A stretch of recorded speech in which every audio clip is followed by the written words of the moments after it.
প্রিয় দর্শক আসসালামু আলাইকুম, কেমন আছেন সবাই? আশা করছি যে যেখানে আছেন ভালো আছেন এবং সুস্থ আছেন।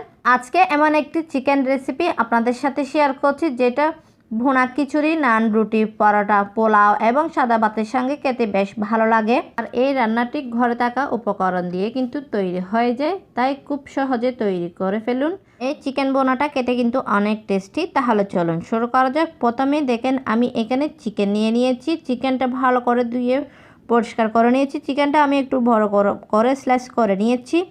দেখেন আমি এখন চিকেনটা ম্যারিনেট করে নিয়েছি। তার জন্য আমি এখানে 3 টেবিল চামচের মতো টক দই দিয়ে দিয়েছি। দেখেন আমি এখানে 1 টেবিল চামচ শুকনো লঙ্কার গুঁড়া, হাফ টিস্পুন হলুদের গুঁড়া দিয়ে দিয়েছি। দেখেন আমি এখানে 2 টেবিল চামচ আদা এবং রসুনের পেস্ট দিয়ে দিয়েছি, 1 টেবিল চামচ কাঁচা লঙ্কার পেস্ট দিয়ে দিয়েছি। দেখেন সবগুলো দেওয়ার পরে আমি এবার একটু ভালো করে মিক্স করে নিচ্ছি। মিক্স করা হয়ে গেছে। আমি এখন এখানে স্বাদ অনুযায়ী লবণ দিয়ে দিচ্ছি। লবণটা দেওয়ার পরে আমি আবার একটু ভালো করে মিক্স করে নিচ্ছি। মিক্স করার পরে আমি এটা 30 মিনিট রেস্টে রেখে দিচ্ছি। আপনাদের হাতে যদি সময় না থাকে তাহলে সঙ্গে সঙ্গে রান্না করে নিতে পারেন। মাংসটা মশলার সঙ্গে ভালো করে একটু মেখে নিয়েছি। এখন আমি এটা একপাশে রেখে দিচ্ছি। আমি পরের স্টেপে চলে যাচ্ছি। দেখেন আমি এখানে কিছু মশলা নিয়ে নিয়েছি।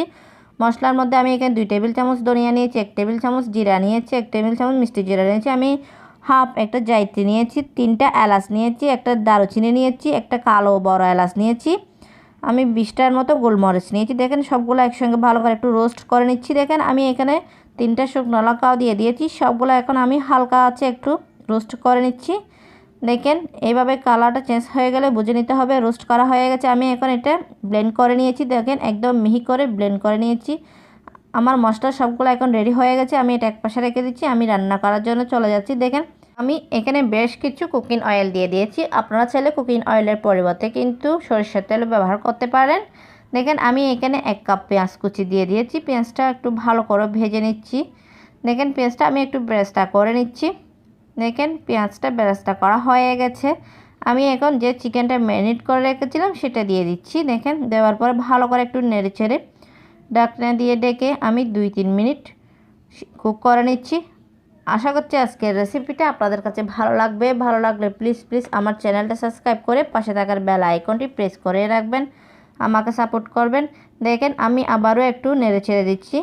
দেখেন কিছুক্ষণ পর কিন্তু দাঁড়িয়ে থেকে নেড়ে ছেড়ে দিতে হবে, না হয় নিচে লেগে গেলে কিন্তু খাবারের স্বাদটা নষ্ট হয়ে যাবে।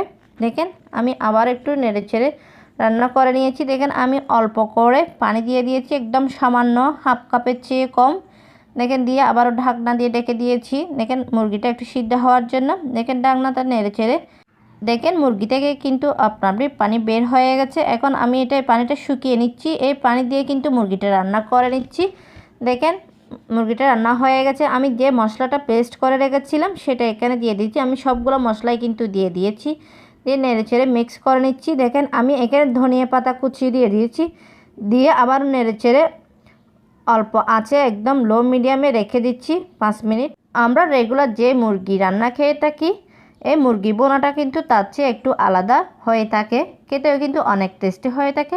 আপনারা কিন্তু চাইলে পোলাও, ভুনা খিচুড়ি, সাদা ভাতের সঙ্গে এটা খেতে পারেন। নান রুটির সঙ্গেও এটা খেতে বেশ ভালো লাগে। বাসায় অবশ্যই ট্রাই করবেন। দেখেন এই মুরগি বোনাটা খেতে কিন্তু অনেক টেস্টি। তৈরি করা কিন্তু একদম সহজ। শুধুমাত্র অল্প উপকরণ দিয়ে কিন্তু এই মুরগি বোনাটা তৈরি করে নিতে পারেন। আসলে আপনারা যদি এই চিকেন বোনাটা ট্রাই না করেন তাহলে বুঝতেই পারবেন না এটা খেতে কতটা টেস্টি। দেখেন দেখতে কত লোভনীয় হয়েছে। আর আজকের রেসিপিটা আপনাদের কাছে কেমন লেগেছে অবশ্যই কমেন্ট করে জানাবেন।